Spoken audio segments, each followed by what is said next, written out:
नमस्कार, आप देख रहे हैं एनएमएफ न्यूज में आपके साथ शबनम। पाकिस्तान के प्रधानमंत्री शहबाज शरीफ डोनाल्ड ट्रंप से मिलने के लिए इतने उत्साहित हो गए कि अपने ही विदेश मंत्री इशहाक डार की ट्रंप के सामने ही घोर बेइज्जती कर दी। वो कैसे, वो भी बताते हैं। दरअसल विदेश मंत्री असीम मुनीर और शहबाज शरीफ एक साथ पाकिस्तान से अमेरिका पहुंचते हैं। रक्षा समझौतों को लेकर बातचीत होनी थी, कई और मुद्दों पर समझौते होने थे। नियम के मुताबिक शहबाज शरीफ के साथ विदेश मंत्री इशहाक डार को डोनाल्ड ट्रंप के साथ मीटिंग में बैठना था, लेकिन शहबाज शरीफ ने क्या किया, इशहाक डार को जगह न देकर असीम मुनीर को बगल में बैठाया ताकि ट्रंप के साथ फ्रेम में शहबाज शरीफ और असीम मुनीर आ जाएं।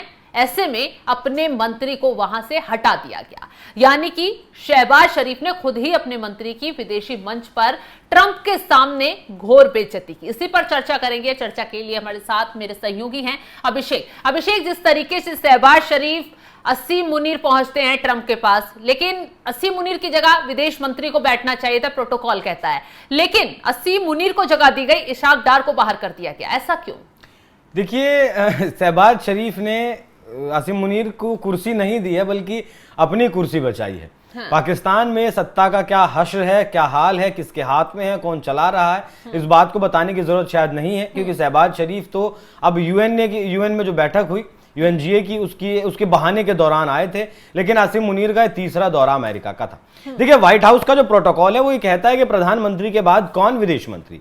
हाँ। अब जैसा कि आपने कहा कि पूरा डेलीगेशन जो था पाकिस्तान से वो अमेरिका गया था, क्योंकि अभी व्यापारिक जो डील हुई है अमेरिका और पाकिस्तान के बीच में, जिसमें पाकिस्तान पर महज 19% टैरिफ लगाया गया है। कुछ और व्यापारिक समझौते होने थे, कुछ बलूचिस्तान को लेकर बात होनी थी, कैसे रेयर अर्थ मिनरल्स वहां से निकाले जाएं और कैसे चीन को काउंटर किया जाए, बगराम एयरबेस को कैसे वापस से लिया जाए, अफगानिस्तान में कैसे एंट्री की जाए, तो ये बहुत सारी बातें होनी थी। देखिए, व्हाइट हाउस का प्रोटोकॉल कहता है कि प्रधानमंत्री के साथ अगर कोई जाता है तो वो बैठता है। मतलब पाकिस्तान कोई भी प्रोटोकॉल अगर देखेंगे आप किसी भी देश का, राष्ट्रपति, प्रधानमंत्री और फिर उसके बाद आता है विदेश मंत्री का नंबर। ठीक वैसे ही यहां भी होना था।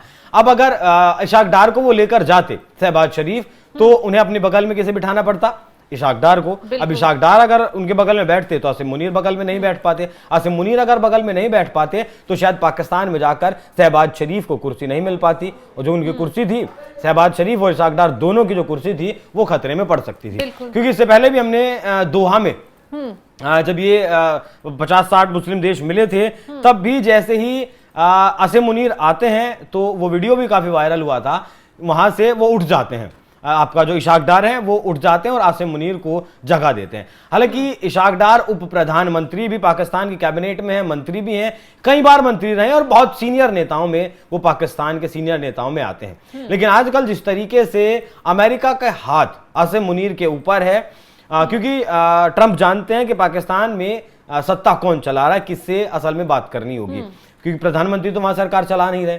दूसरा एक कारण मुझे ये समझ में आता है, अभी पिछले हफ्ते की बात है, जब एक टीवी चैनल को इंटरव्यू देते हुए इशहाक डार ने इस बात को माना था, इस बात के लिए कहा था कि अमेरिका ने सीज फायर की मध्यस्थता नहीं करवाई है। मतलब एक तरीके से जिस बात को मई से लगातार भारत कहता आ रहा है, उस बात का समर्थन किया था, और 42-43 बार जिस बात को डोनाल्ड ट्रंप कह चुके हैं कि मैंने भारत और पाकिस्तान का युद्ध करवाया है। अभी यूएन में भी उनका जब भाषण हुआ, लगभग 55 मिनट का जो भाषण हुआ, उसमें उन्होंने कहा कि उन्होंने 7 लड़ाइयां अब तक रुकवाई हैं, जिसमें प्रमुख तौर पर भारत और पाकिस्तान का नाम था। उस लिस्ट में भारत और पाकिस्तान का नाम था, लेकिन इशहाक डार ने कहा था कि भारत इस थ्योरी पर काम करता है कि भारत और पाकिस्तान के बीच अगर कोई विवाद है, सीमा विवाद है, कोई झगड़ा, कोई गोला बारूद चलता है, तो उसका समाधान बैठकर भारत और पाकिस्तान ही करेंगे। एक चीज यहां और जिक्र करना चाहेंगे, जब ऑपरेशन सिंदूर हुआ था, आतंकियों को तबाह किया गया था, तो उस दौरान इशहाक डार ही थे ना जिन्होंने खुलासा किया था कि आतंकियों को कहां से फंडिंग होती है, 30 साल से पश्चिम के कहने पर हमने आतंकवाद को पाला है, 3 दशक हो गए, ये बयान भी इशहाक डार का ही था, और इसमें कोई गलत नहीं था। तो नहीं नहीं है कि ट्रंप ने हो सकता है इशारा दे दिया हो कि उन्हें हटा दिया जाए? हाँ, वो बयान तो था ही, लेकिन मौजूदा बयान की मैं जिक्र चर्चा ज्यादा करूंगा क्योंकि ट्रंप उसके बाद से तो लगातार क्रेडिट ले ही रहे थे। लेकिन पाकिस्तान का उप प्रधानमंत्री, विदेश मंत्री अगर इस बात को कह देता है कि भारत और पाकिस्तान के बीच दोनों देशों ने मिलकर बात की, किसी तीसरे देश ने मध्यस्थता नहीं करवाई है, तो फिर इसमें कोई औकात नहीं रह जाती आसिम मुनीर के उस ट्वीट की जिसमें उन्होंने ट्रंप की तारीफ की युद्ध रुकवाने के लिए, लड़ाई रुकवाने के लिए। कोई औकात नहीं रह जाती है शहबाज शरीफ के उस बयान के जिसमें उन्होंने चरण वंदना की है ट्रंप की, और कोई औकात नहीं रह जाती है ट्रंप के उस 42-43 बार कहने की या फिर यूएन में इस बात का जिक्र करने की भारत पाकिस्तान के बीच जो लड़ाई हुई वो उन्होंने रुकवाई है। यहां पर एक चीज और समझाइए कि बार बार शहबाज शरीफ का जाना तो ठीक है, एक देश के प्रधानमंत्री हैं, विदेश मंत्री का जाना भी ठीक है कि वो पाकिस्तान के विदेश मंत्री हैं, आपस में डील होगी तो इन मंत्रालयों का काम आना जरूरी है। लेकिन असीम मुनीर क्यों बार बार पाकिस्तान, अमेरिका पहुंच जाते हैं पाकिस्तान से? इसके पीछे का क्या खेल है? असीम मुनीर से ऐसा ट्रंप को क्या लाभ है, ट्रंप को असीम मुनीर से क्या लाभ है? इस पर सवाल बहुत उठ रहा है। देखिए, आर्मी की जरूरत है अमेरिका को, फिलहाल पाकिस्तानी आर्मी की जरूरत है क्योंकि पाकिस्तानी आर्मी भाड़े की आर्मी है, इस बात को आप जानती होंगी। हाँ। सऊदी अरब में भी शायद 79 में जब कुछ ईरान और उसके बीच, सऊदी अरब के बीच कुछ हुआ था, तब भी ये आर्मी बुलाई गई थी, उधर से यूएन के, नाटो की कुछ आर्मीज आई थी और कुछ पाकिस्तान की आर्मी गई थी और वहां जाकर सऊदी अरब को तब बचाया गया था। अब भी जो हुतीये हैं या जो टारगेट करना चाहते हैं सऊदी अरब को, हाँ। उन्हें बचाने के लिए या फिर उनकी रक्षा के लिए पाकिस्तान की आर्मी वहां भाड़े के लिए जाती है। हाँ। तो पाकिस्तानी आर्मी एक भाड़े की आर्मी है। अब जब से देखिए ना, जब से ईरान और इजराइल का कन्फ्लिक्ट हुआ तब से ही तो ट्रंप ने मुनीर के ऊपर हाथ रखा है। हाँ। देखिए, कहा ऐसा जा रहा था कि जिस तरीके से जमीन से ऑपरेशंस किए थे या फिर जमीन से एंट्री अफगानिस्तान में पाकिस्तान ने की थी या फिर वियतनाम में की थी, वैसे ही अमेरिका उसमें ईरान में जमीन से अपने सैनिकों की एंट्री करवा सकता है। उसके लिए जमीन की किसकी जरूरत पड़ेगी? भारत तो जमीन नहीं देगा, हालांकि भारत का बॉर्डर भी वहां नहीं लगता है, तो पाकिस्तान की जमीन की जरूरत पड़ेगी जिससे कि वहां से ऑपरेशन किए जा सके। कहा यह भी गया कि जो B-2 बम्बार आ रहे हैं या फिर आने वाले थे ईरान की परमाणु ठिकानों को तबाह करने के लिए, वहां अगर जरूरत पड़ती है तो पाकिस्तानी एयरबेसेस का इस्तेमाल वो कर सकते हैं। इजराइल के जो फाइटर जेट्स उड़ रहे थे ईरान के ऊपर, वो पाकिस्तान की जमीन की उसे जरूरत पड़ रही है, वहां आर्मी की जरूरत थी, आर्मी की एयरबेसेस की जरूरत थी। इसलिए शहबाज शरीफ तो पिट्ठू बनाकर ही बिठाए गए ना। जब चुनाव हुआ था, इमरान खान की पार्टी उसमें लगातार आगे बढ़ रही थी और 8 बजे के बाद वहां काउंटिंग रोक दी गई थी। आपके नवाज शरीफ तो देश छोड़ कर भाग गए थे, तो एक पपेट के रूप में किसे बिठाया जाए, तो शहबाज शरीफ का नाम वहां सामने आया और शहबाज शरीफ इसके लिए तैयार भी हैं। बहुत सारे लोग ये भी दावा करते हैं कि अक्सर कुर्सी खींचते और कुर्सी देते हुए शहबाज शरीफ आसिम मुनीर को दिखाई देते हैं। उसके बाद आप अफगानिस्तान में आ जाइए। देखिए, अफगानिस्तान को भारत रिबिल्ड करने का काम कर रहा है जब से अमेरिका वहां से गया। वहां स्कूल बनाने की बात हो, वहां डैम बनाने की बात हो, वहां सड़कें बनाने की बात हो, वहां ग्रीन एनर्जी बनाने की बात हो, या फिर और तरीके से विकास करने की बात हो, वहां गेहूं और चावल भेजने की बात हो, तो भारत लगातार अफगानिस्तान के रिबिल्ट में काम कर रहा है।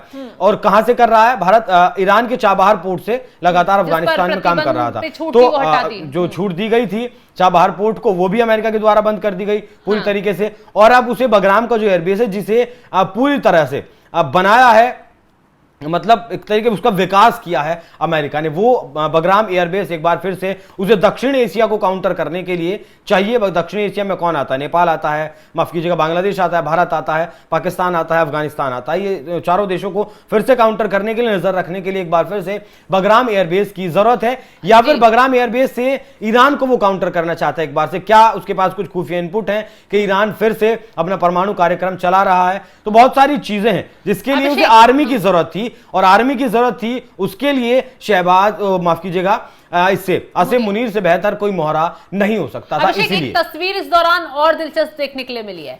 व्यापारी कहा जाता है एक तरीके से ट्रंप को। जिस वक्त असीम मुनीर शहबाज शरीफ से मिल रहे थे तो उनके कोट पर F-35 का लोगो लगा हुआ था। क्या वो इसकी मार्केटिंग कर रहे हैं? क्योंकि F-35 आपको याद होगा कई मौकों पर क्रैश हो गया, कहीं उड़ते उड़ते इंजन खराब हो गया, तो कई तकनीकी खराबी जो आई उसकी वजह से कई देशों ने डील भी कैंसिल कर दी है। तो ये लोगो लगाकर ट्रंप क्या दिखाना चाह रहे हैं? ये तस्वीर वही बिल्कुल है। मुख्य रूप से आपने बिल्कुल सही कहा कि व्यापारी मिडिल ईस्ट में भी जब आए थे, सऊदी अरब से $600 बिलियन का डील किया था उन्होंने कि मतलब सामान खरीदेंगे या फिर व्यापार करेंगे इतने पैसे का। और उसमें आपको जानकर हैरानी होगी कि सऊदी अरब ने उन $600 बिलियन में से $400 बिलियन सिर्फ हथियारों के लिए दिए थे, और हथियारों का तो इस्तेमाल सऊदी अरब करता नहीं है।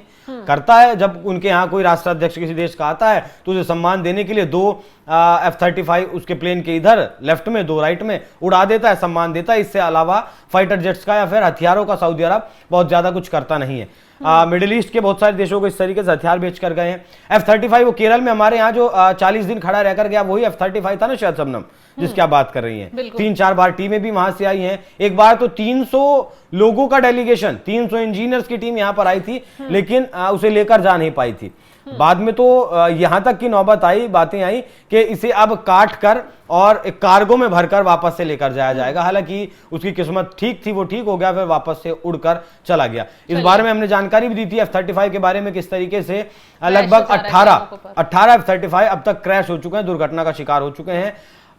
मतलब बहुत सारे ऐसे देश हैं, उस भारत के बाद जापान में भी ये F-35 ऐसे ही खड़ा हो गया था।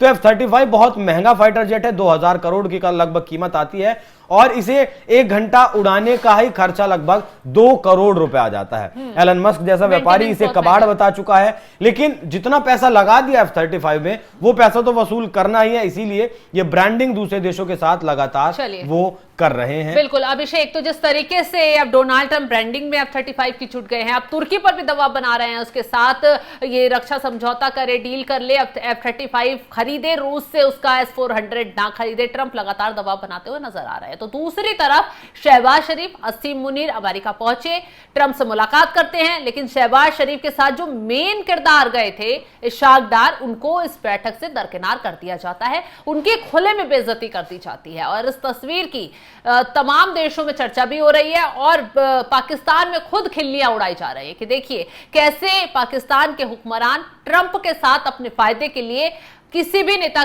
की बेइज्जती करने पर उतारू हैं। फिलहाल इस खबर को लेकर आप क्या राय रखते हैं, कमेंट बॉक्स में जरूर बताइएगा। तमाम बड़ी खबरों के अपडेट के लिए आप हमारे साथ जुड़े रहें। नमस्कार।